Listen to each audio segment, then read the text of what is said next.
I'm just going to warn you right now, I'm going to be gushing a little bit this episode because this is, in my opinion, a really good episode. Easily part of the VHS collection, as I've mentioned several times. This is an episode written by, well, a lot of people actually, but the main one is Brannon Braga. This was Brannon Braga's first inclusion into Star Trek. Now, I've actually mentioned this several times that some people have a complicated opinion on Brannon Braga. But I also admit that bashing Brannon Braga, well, that's a weird phrase, is something that became extremely common for many years, mostly because of Voyager and Enterprise. I was never really in that camp, although certainly he does some stuff that is just face-palmingly stupid, and every now and again he just completely fails. This is the same man who helped wrote Generations at the same time, I remind you, and Threshold. But this is also a man who obviously gives a really sincere amount of care and effort into what he does, and really does love writing for Star Trek. This is also the man who wrote All Good Things. And as an aside, what's funny is you're like, well, Brannon Braga didn't write All Good Things alone. No, he didn't. He wrote it with Ronald D. Moore, the same team that also wrote Generations, by the way. And this episode, Ronald D. Moore and Braga actually co-wrote this episode. Now, there's other people who have writing credit, but those two are the ones who were the predominant forces behind the story. This episode also introduces many things to Star Trek history. It introduces the Vorcha, which I'll talk about in a moment. The Batleth is introduced. This is when Ensign J enters the thing, played by the wonderful Tracy Coco. Some of you know who I'm talking about. I'll just discuss this really quick. As I mentioned earlier, recurrent background characters is an important aspect to television, especially when you're in the same kind of area repeatedly over and over. And Ensign J is another one of those characters. She's going to be in a huge amount of episodes from now until the end of TNG, actually. So, that's cool. That's awesome. The Batleth, I shouldn't even have to explain, but this is the first time it's ever introduced and will become basically the Klingon weapon of choice for basically everything from now on. So, that's awesome. I could debate the actual value and use of the Batleth as a weapon, but smarter people than me have done that many times, so I don't think that's really necessary. The Vorcha is an interesting one. Now, some of you are like, what the hell's the Vorcha? That is the name, that is the class of the Klingon battle cruiser, the one that Kimpek came over on, and Keeler, Ambassador Keeler. Or Kaler, they actually say it both ways in this episode. Anyways, I bring this up because it's indicative of the situation Star Trek had now found itself in. For the first time ever, TNG now no longer had to shoestring budget everything. Season 4 was officially the moment where Paramount started really loosening the purse strings and allowing TNG to have a significantly higher budget, basically across the board. This was partially in response to the massive positive responses from Season 3, and of course, Best of Both Worlds, and the fact that they were well into production of Star Trek VI, and a few other factors, including the fact that Paramount was starting to finally turn around financially, and the world in general was starting to pull itself out of the recession that I mentioned earlier. So Season 4 got a much bigger purse, and frankly, so would Season 5 and 6. 7, not so much, but we'll get there when we get there. So they were allowed to do things like invent new ships. The entire reason they'd use the Katinga model, which was hilariously out of date in previous shots, is because it was the model they had. Designing a completely new model and doing new effects and camera shots of it, well, that's expensive. But now we have the Vorcha. I don't actually like the Vorcha that much. I much prefer the... Oh my god, I can't think of it off the top of my head. The one that shows up in Deep Space Nine, the other new Klingon battlecruiser. And I actually have always had a fondness for the Katinga. But anyways... But there's one other thing that is added in this episode. I guess there's also Alexander. I actually forgot about that. Let's talk about Alexander really quick. Alexander is, of course, Worf's son. And they have occasionally done some good stuff with him. I could think of one episode off the top of my head, which is an Alexander-centric episode, which worked, which did a good job with him. Now, that's from memory, of course, and we haven't really hit any of the Alexander episodes yet in either series so far. So this is kind of the first one to talk about that. I will actually be paying careful attention this time through to see if my opinion changes on him. But by memory, Alexander was an interesting idea they never really did anything with. The one episode, by the way, is the one where he comes back from the future. That's the one I'm speaking of. So I don't really have a lot of interesting things to say about Alexander, because there's not really anything interesting about Alexander. He is basically a one-note character. He is the son of Worf, who doesn't want to be a Klingon. That's it. He's basically kind of an inverse Worf. And he's also too old.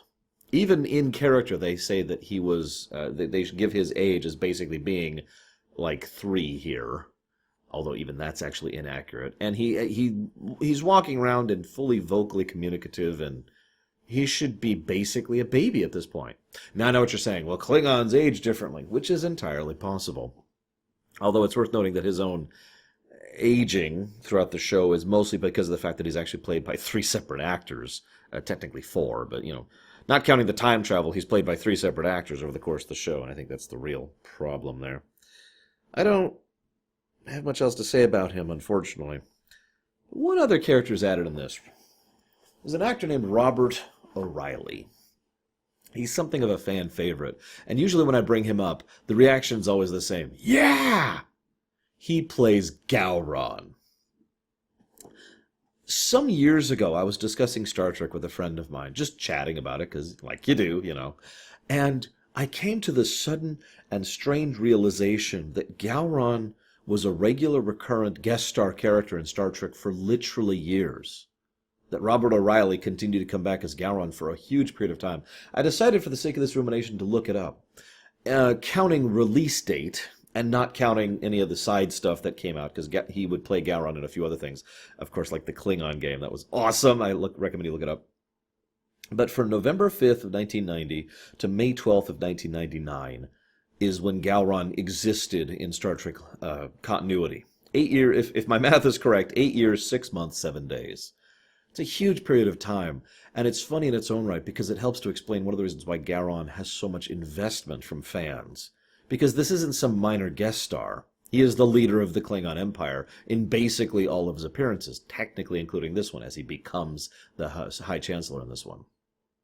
But what's also interesting to me is that across all of that, he only shows up in 11 episodes. It's such a weird thing, though, but if you think about it, that's a common thing in Star Trek. No, I'm dead serious. How many Borg episodes are there? There's a decent number. I don't have the number in front of me. How many Q episodes are there? Oh, there's a lot less of that. How many Barclay episodes? You get my point? A lot of Star Trek has this weird thing where the really memorable characters only got a few appearances, but they were so good that they feel more than they actually were. We won't even be seeing Gowron again for basically the entire rest of the season. Anywho, I also want to talk about Kayla, or rather Susie Plaxon, who was awesome. Everyone liked her, the actress, I should say, and a lot of people liked her, the character, Kaylar, or Kaylar. God, I'm going to try to say Kaylar because that's what Worf says, so we'll go with Kaylar. I actually have to admit that I also feel like it's a shame they decided to kill her. I get why. I really do. And years and years later, Moore in particular would actually defend the death of Kaylar because he felt like it was a really great moment for the fans, a really great moment for Worf. And if you think about it, a pinnacle point in history in ways that's actually hard to describe. We'll talk about that in a second. I do think it's a shame they had to kill her off, though. She was an excellent actress, she was a good character, and a great counterpoint to Worf. Every scene between her and Worf in this episode is pure gold. And one of my favorite things is the dynamic between the two involves him basically... There's this scene where he admits, I did not just want to take the oath with you because of tradition. I wanted to take the oath with you because...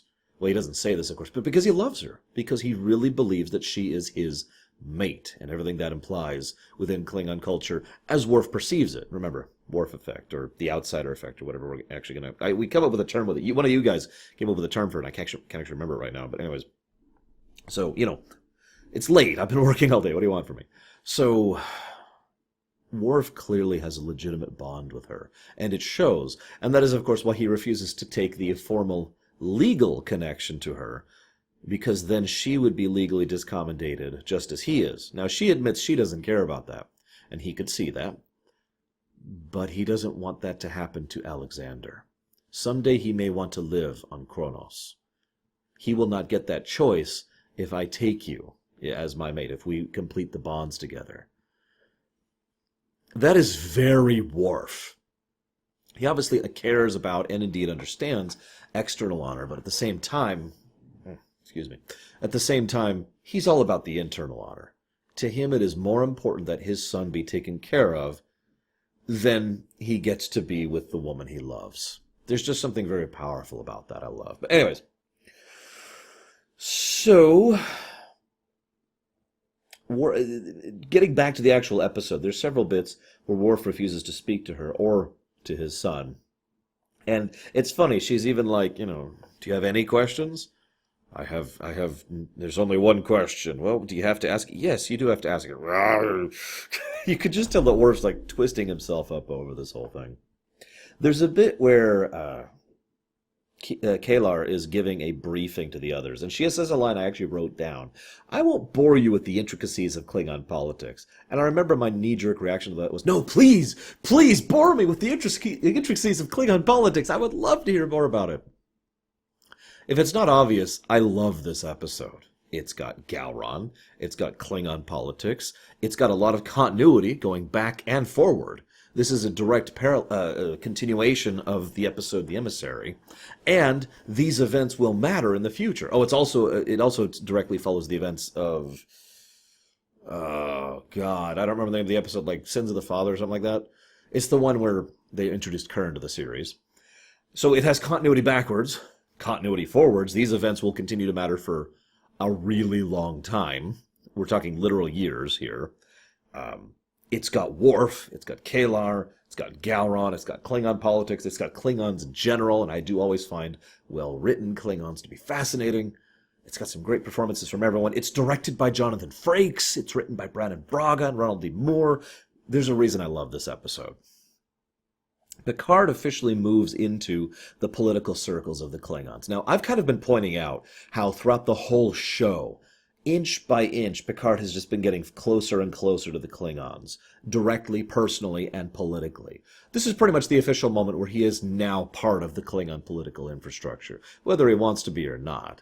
It's actually funny, Kim Peck shows that he himself is a savvy politician because he very expertly maneuvers Picard into basically saying yes, before he then gives him all the information and basically requests Picard to look into the situation.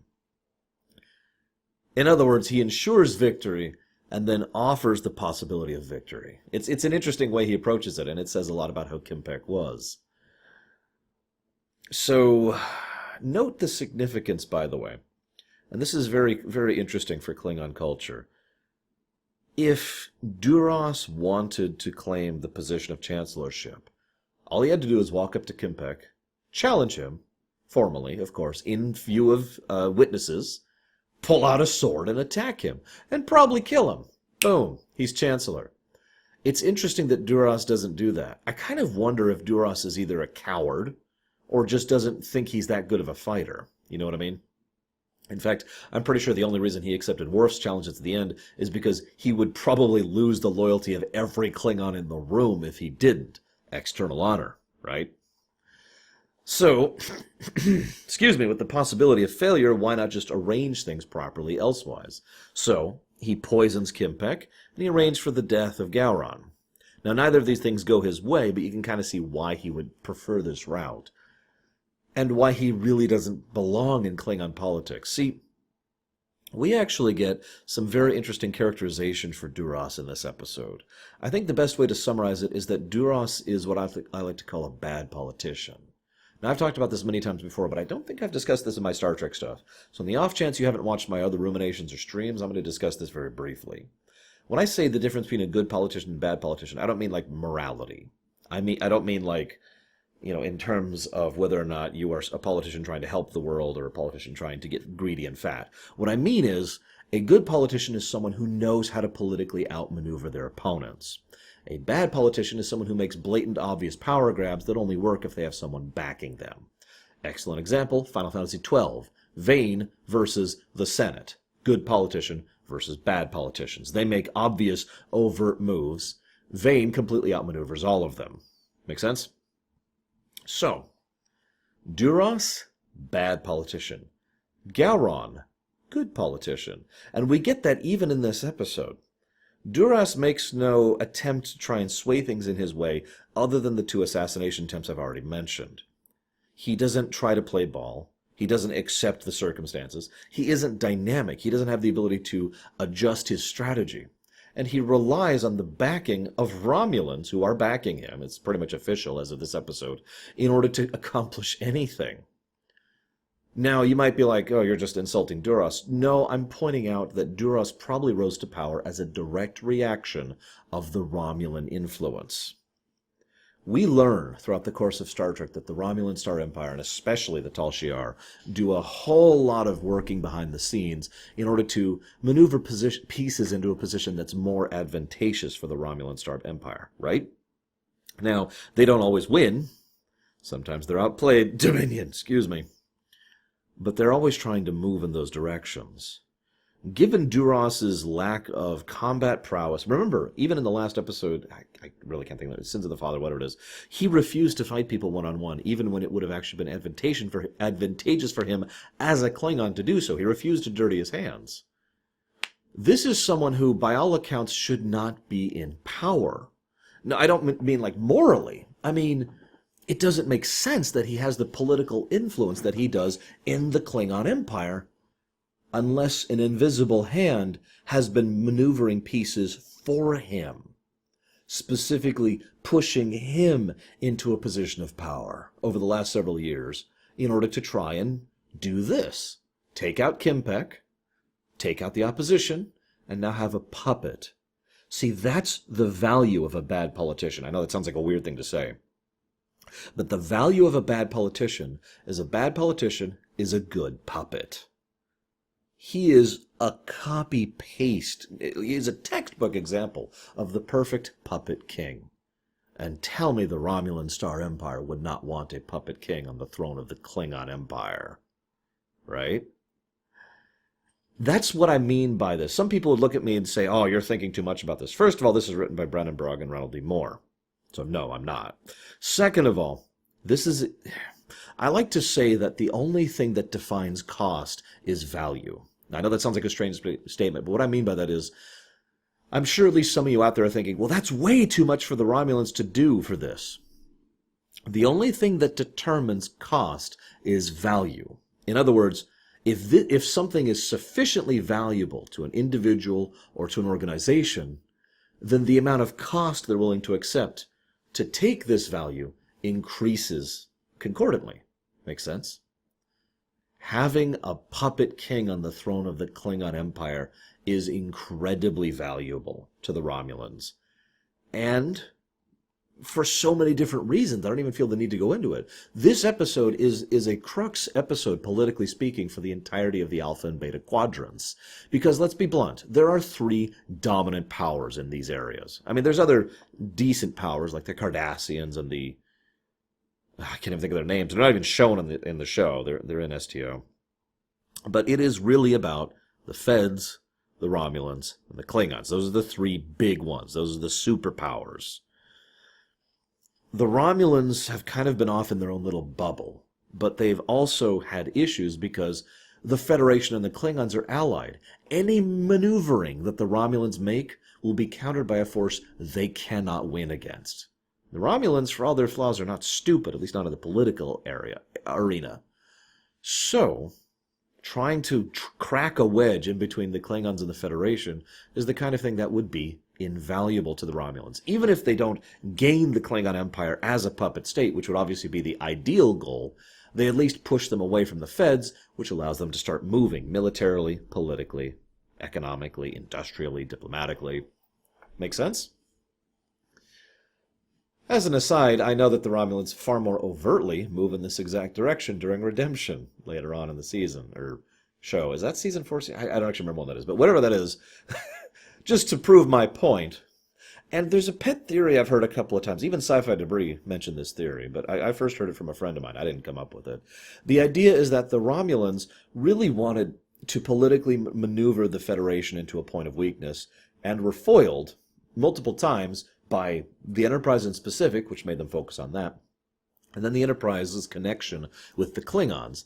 In other words, that the Federation and the Klingon connection was not only a large-scale political problem, but an immediate threat to even small-scale operations, and thus was something that had to be dealt with. Food for thought. So, there's this great scene. God, I've kind of lost place in the episode because I just went off on politics there for a second. There's this great scene where Kalar decides to confront Worf about the whole discommendation thing. What I find interesting is Worf doesn't tell her about it, but he doesn't refuse, he just doesn't tell her about it. It's Picard who refuses, and for obvious reasons. This is not my place to tell. Note the smart script construction, by the way. She asks him, it's just a personal matter, not a professional, I just want to know what happened, and Picard says, I'm afraid I can't tell you. And she's like, huh. Keep that in mind. Or I'll just talk about it now. Because later in the episode, there's a bit where they're meeting in the briefing room, and she says, well, why are you so convinced that it's Duras? We have had interactions with Duras. Can you tell me details of that? No. And she gets this look on her face like, huh. Kalar's not stupid, and in fact the very next scene is her trying to dig up information on exactly what happened, and successfully deducing that Duras, for whatever reason, had forced Worf into accepting this discommendation, as a political move, basically. Although, let's be honest, it wasn't actually Duras, it was Kimpek, because Duras, as I think I've already explained, has the political acumen of a wet noodle. So, I love how they do that. It's a nice way to show that Kalar is smart, that she can put things together, and it's a nice way to showcase it for the audience, rather than having someone show up and say, did you know that 5 years, so, very well constructed.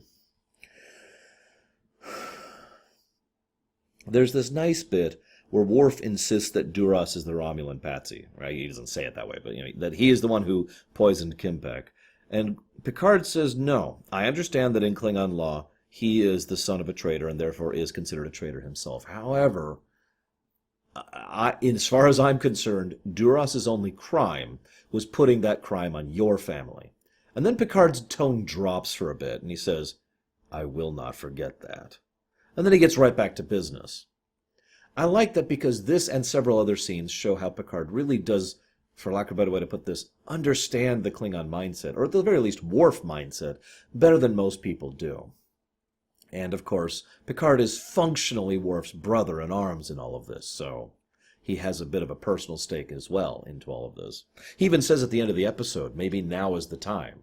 Duras is dead, a death of a shameful death. Maybe now is the time to go ahead and say the truth and unveil your family's name.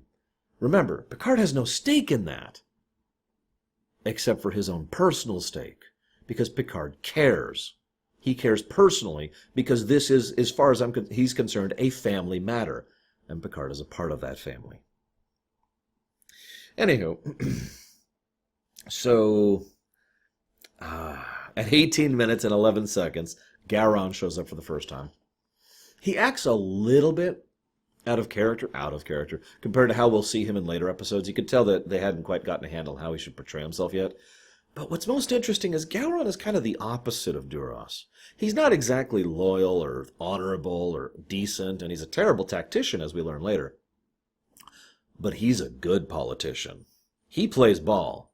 He knows how to move with the punches, and he knows how to deal with all of this as they go. He is far more accommodating.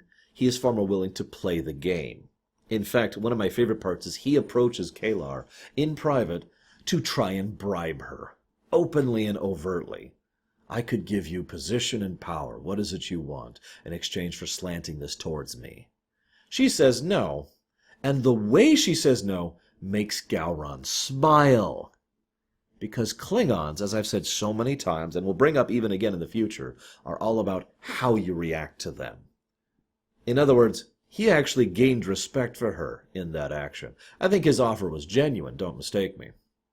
But I do think that he gained respect for her after that. That, more than anything else, for someone like me who analyzes Klingons as a culture, would be able to say, Gowron's not the guilty one. Not just because Duras is evil from the past or whatever, but because Gowron behaved like an honorable Klingon in that move. Duras doesn't. So, I'm looking at my notes here. Sorry, I just have my note here about how Duras is pathetic and Garon is not. Um, there's a note here about the Romulan situation. I've already talked about that, the complexities of the Romulan inference here. Uh, I've already made points about how Kalar. I feel like I've said all the things I have to say in here. I just kind of went around here talking about everything. There's a good scene where Crusher determines, thanks to forensic science, that the explosion was actually coming from within rather than from without.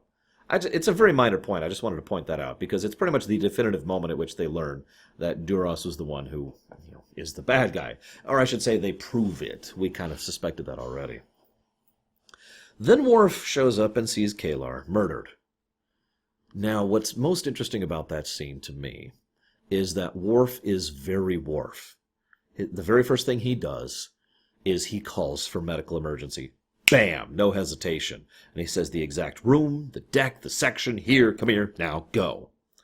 That is exactly correct and exactly what he should have done. I counted. It takes Crusher 1 minute and 38 seconds to show up. Now, I only point that out because it's probably the one and only real flaw of the entire episode, in what is otherwise an almost flawless episode. 1 minute and 38 seconds for a medical emergency to show up in response to Worf, who is clearly, oh God, medical emergency right now. They should be running or beaming to get there now. And I point that out because Crusher actually flat out states they were too late to put her in stasis, which means they might have saved her if they've gotten there earlier. Now, I know that the writer's intent was to kill her. And I think really if I was constructing the scene, what I would have done is I probably would have made it so that she didn't have her final moments. I know that's kind of contrary to television and fiction in general. The dying character is supposed to have their dying words. But truthfully, I think it just does a disservice to the scene. Have Worf cradle her dead body now at this point. This is her final showing on the show. She's playing a corpse. She plays a good corpse. And have Worf just, the disbelief, the pain as he's reaching out, he reaches for her hand. Crusher shows up, scans her, just looks up at Worf, and just a quick shake. It's too late, basically. It's too late because she's already dead. Worf does the howl. We've already established that's a thing. Warning Tovacor, or not Tovacor. Oh God, I can't remember the name of it. Warning the afterlife that a warrior's coming. Alexander flees. Nice touch, by the way. He, of course, has no idea what the roar is. He just sees his mother dead, and his husband, and screaming. His husband, God, I'm screwing this all up. He sees his mother dead, and his father screaming. He's not even sure he's his father yet. And Worf, well, I think his perspective on this should be fairly obvious. Then Worf goes over to him and says, "This is the first time you've seen death, isn't it?" Alexander says, "Yes." And Worf says, "Look. Look and always remember." It's a very powerful line. It's also worth noting that in that line you could tell Worf is accepting the possibility of his own death, right then and there. We can talk all we want about the rights and the wrongs. We can armchair argue things. But I've often spoken in defense of fictional characters because there's a concept called in the moment. We are not always who we really are in the moment. We don't always make the right choices or calls in the moment. We say and do stupid things out of anger or fear or grief. And I feel like a lot of people who analyze fiction forget that being in the moment is a real thing. I mean, the human mind quite literally doesn't work properly when you're too angry, right? I mean, that's a chemical thing we know about the brain. I point that out because I've heard people for years argue that Worf shouldn't have done what he did. Yet, it was immensely satisfying, just to be blunt, to watch Worf finally just straight up kill Duras. No political bullcrap, no net of protection, just straight up kills him. B, well, to be completely blunt, this action probably in many ways salvaged the situation between the Klingon Empire and the Federation. No, really, think about it. The perfect puppet that they'd probably been crafting for years at this point in time was just killed. Now, there are others, and there will be others in the future, we find this out. But none of them will have had the position and power build-up that Duras had. None of them will present the kind of threat he did. He was very nearly the Supreme Chancellor, or High Chancellor, whatever it is, of the Klingon High Council. Think about that. Think about all that effort and work and time nuked. Because that is one of the most interesting things about real life as well as fiction, although usually more true in fiction.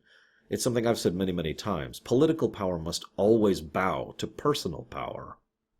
It doesn't matter how connected you are, how many consequences you build up in order to protect you. You can't hurt me because such and such, or you can't come after me because then this consequence will happen.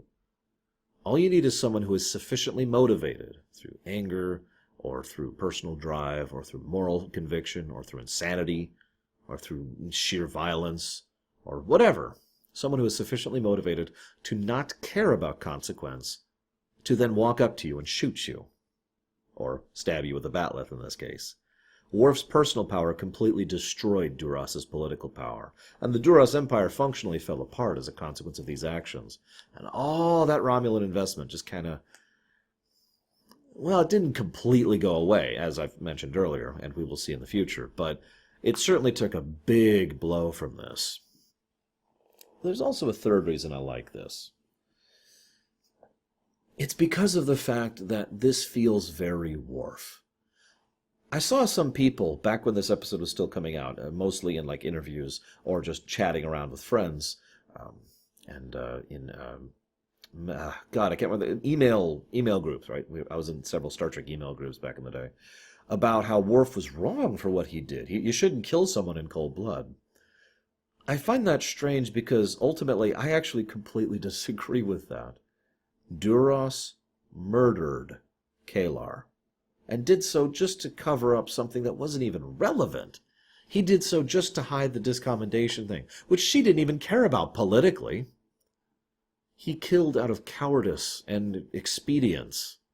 This is the kind of person who, I'm just going to say this as bluntly as can, should die.